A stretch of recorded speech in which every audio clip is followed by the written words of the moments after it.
Once, this yacht cut through the sea. The waves didn't block its path, the waves opened it. Wind at its back, engine underneath, horizon ahead. It had a route, it had a destination, it had a sound. The hum of the machine, the water striking the hull, the vibration of the deck. When the morning sun hit the white hull and that thing shimmered over the water, that was it.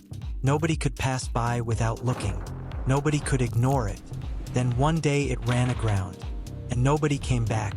Think about it. This yacht was once moving through the most beautiful waters in the world. Someone was drinking their morning coffee on the deck. Someone was sitting in the helm cabin watching the horizon. Someone was preparing something in the kitchen. Life was going on. The engine was running. The sea was open. Then everything ended. And that day, the day it was their last, nobody knew it was their last. That is the heaviest part. Last days never feel like last days. They just feel like a day, an ordinary day, and then it never comes again. When I found it leaning against the rocks, I stood there for a long time just looking. I didn't go inside. I didn't even get close. I just looked from a distance, because this yacht was still telling a story. Not through its rust, not through its broken windows, through the way it stood. It was still upright. For years, abandoned, forgotten, surrendered to the sea. It was tired, but it hadn't collapsed. And in that moment, I made my decision. I am going to restore this yacht. The exterior hull was cleaned. Decades of accumulated algae, rust, dirt, all of it had built up layer by layer. With every scrape, something different appeared underneath. Sometimes old paint, sometimes bare metal, sometimes a bolt someone had put in years ago with their own hands. We saw it all, and we kept going. If we stopped, it would never be finished. If we stopped, we could never begin. The hull was given a new coat of paint, bright white. Watch your step over Do you here, know the what a deck white is yacht unstable. means at sea? Not cleanliness, freedom. Where do you Someone want this looking gear from a staged? distance sees that white and something stirs inside them. Without knowing where, they just want to go in that direction. When a white yacht appears on the horizon, it draws people toward it. This is not coincidence. This is design. Every color carries an emotion. White carries freedom. And at sea, there is nothing more valuable than freedom. The metal railings were renewed. Polished steel, the elegant line encircling the entire deck. Visible just as much as it needs to be. No more. Because good design doesn't announce itself, it makes you feel it. When you hold onto the railing, you feel safe. You don't even ask why you feel safe. You just feel it. Lighting systems were installed. LED strips running the length of the hull. Lights that trace the yacht's silhouette over the water at night. In the dark, this yacht glows like a star. Far from the city, out in the open sea, when there is no other light anywhere, just this. That light, that white silhouette, moving over the water, unstoppable, determined. Upper deck. The floor had rotted. The furniture was long gone, but the space was still there. Space never leaves. Space only waits, and it knows how to wait. Space has infinite patience. When you arrive, it is always there.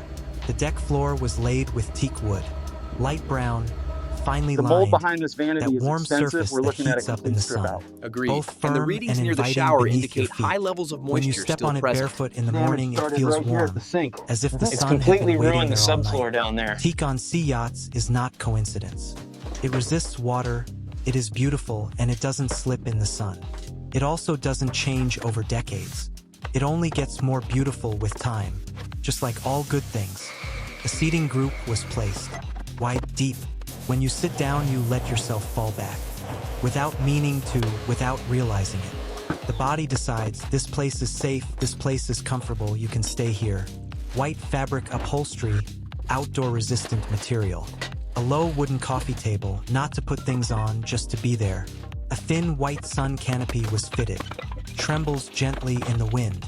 That trembling sound. Light, constant, calming. You cannot hear it anywhere else. When you sit here and look at the horizon, the world gets smaller. Problems get smaller. Time slows down. And you are just sitting there, doing nothing. You don't need to do anything. The sea takes care of everything. With every wave, it takes something away. With every wave, it brings something back. and you just watch. This deck was designed for this. For nothing else, just for this. The outside was complete. Hull, railings, lighting, deck, seating area. Everything was ready. But the outside was only a promise. And promises are made to be kept. I went below. I went inside. Inside there is a different world. This time the restoration reaches the bathroom. Outside there is the cool, fresh scent of sea air. And inside a completely restored luxury bathroom where you can take a warm shower. That is what the inside of a yacht must feel like. If it cannot, it is worthless.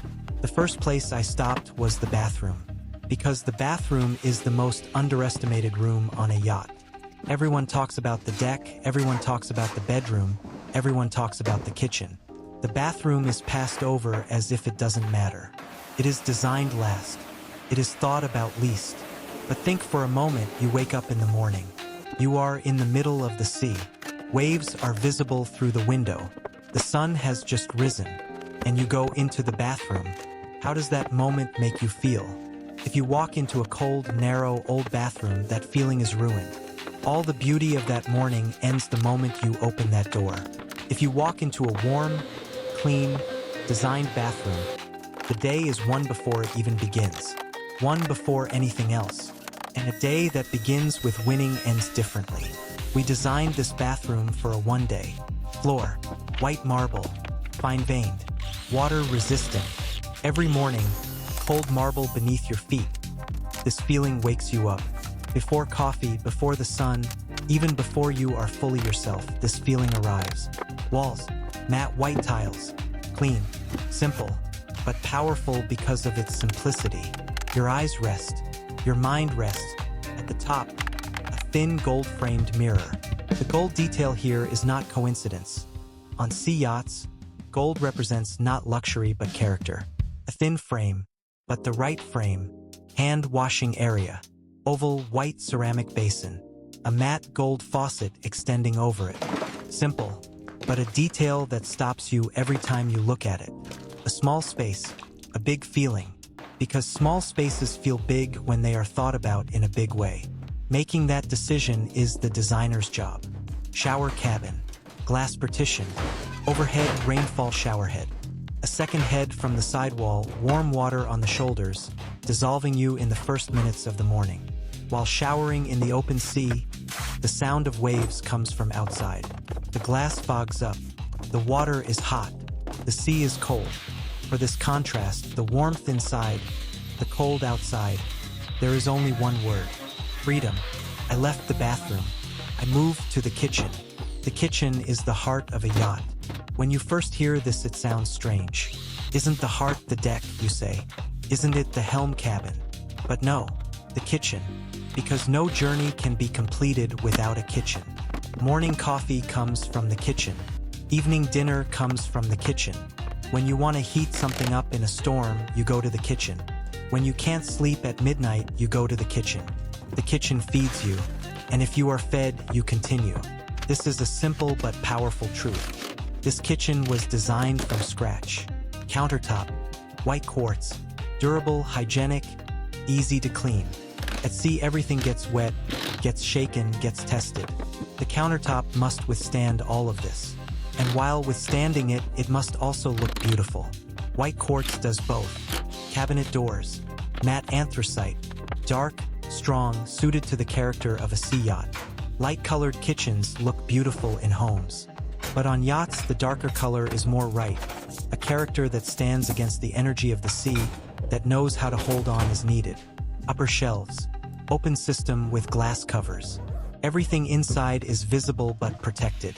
In a wave, the doors lock automatically. A small detail, but in the right sea, that detail saves it's completely everything. rotted through. An induction cooktop was installed. Flat surface, clean look, safe to use at sea. Compact oven. A deep drawer refrigerator. Everything in its place, everything fitted in but not crammed. Making this balance work in a small kitchen takes artistry. Gold-toned fixtures were chosen. The kitchen faucet, cabinet handles, shelf connections. All in the same tone. Consistency looks like a small detail, But when you look at a space and wonder why it feels beautiful, the answer is usually consistency. Your eye follows one tone. It doesn't get lost. And because it doesn't get lost, it feels peace. A small counter stool was placed in front of the window. While drinking your morning coffee there, the sea is visible through the window. Waves pass. Seagulls pass. A boat passes in the distance. The horizon stays fixed. It always stays fixed. Even when everything changes, the horizon stays fixed. And you are just sitting there, drinking your coffee, doing nothing else. Sometimes the most luxurious thing is this: doing nothing, just looking, just feeling, just existing right now at this window with this coffee, with this sea. The kitchen was designed for this. I went into the small cabin. Every yacht has a small cabin. Nobody talks about it. It isn't shown in catalogs. No photos are taken of it. It doesn't appear in promotional videos. But that room is always used. Sometimes for crew, sometimes for an extra guest. Sometimes someone simply closes its door and goes inside when they need silence. In the middle of the sea, on a night when everyone is asleep, someone closes the door of that small cabin. Someone thinking, listening, simply being there. The steering wheel Outside is there is completely the sound of seized. waves. Got it. Inside there is silence. And I within can't get that this connector silence, loose. something becomes clear. Try Sometimes using big the pliers decisions on it. are made in that small cabin. Sometimes big thoughts are born in that small bed. Small rooms must not be thought of as small. Wardrobe system, floor to ceiling, every centimeter was used. Nothing went to waste. At sea, space is not a luxury but a necessity. Every centimeter is respected. Work desk, wall-mounted, foldable. When not in use, it disappears. When opened, it becomes a complete workspace for a laptop, for a book, for thinking. Working in the open sea feels different. While writing something, the sound of waves comes from outside. The horizon is visible through the window, and that horizon tells you something. Keep going. Not stop. Keep going. Bed, single, drawer system underneath, recessed lighting above. You lie down, you open your eyes, the sky is visible through the window. If there are stars, stars. If there are clouds, clouds. If there is a morning glow, that a different ceiling every night. No hotel in the world has this. This is enough. Sometimes a single window is enough. Sometimes a single image changes everything. Sometimes the first thing you see when you open your eyes in the morning determines that day. This room was designed to make that first image beautiful. The walls are the lightest shade of light gray. In a small room, a light color makes the space feel bigger. This is an illusion, but the right illusion. Careful where you Because step, feelings and the are deck real. is unstable The near mind the cushions. believes whatever it This feels. sofa is And completely this room ripped was apart. designed not We to should confine document you, this. to relax you, to make you feel free. The small cabin was Floorboards are rotten complete, through, and I came to and the last seating room, frame is the helm cracked right cabin. here. When I arrived here, I stopped for a moment, in front of the door, before going in, because this room is different. This room is not just a room. This is where decisions were made. This is where the route was drawn. The person who sat here was the eyes of this yacht. They saw the horizon. They noticed the storms. They found the harbors. They sat here for hours, alone. Hands on the wheel, eyes on the horizon, ears tuned to the sound of the engine. The entire story of this yacht is actually the history of this sea. And one day that person stood up. They didn't leave. They just stood up and never came back. That seat had been empty ever since, waiting but unacknowledged. Because seats wait, rooms wait, only people don't come back. We renewed that seat. Dark leather, high backrest, control buttons on the armrests. When you sit down, everything is within reach. You don't need to stretch for anything, because in a storm there is no time to stretch. In a storm, everything must be at your fingertips. Every button, every screen, every control. The control panel was rebuilt with modern technology. Touch screens, digital navigation, night vision equipment. But not just technology, aesthetics too. Because a captain spends hours here, spends days here. And the comfort of those hours, the beauty of those hours, affects making the right decisions. A tired mind makes wrong decisions. A peaceful mind makes right decisions. This room was designed for peace. The windows provide 270 degrees of view. See ahead, see to the sides, sky above, no blind spots. Everything is visible, because seeing is the first step of responsibility. Without seeing, you cannot know. Without knowing, you cannot decide. These windows were designed for that responsibility. Ceiling.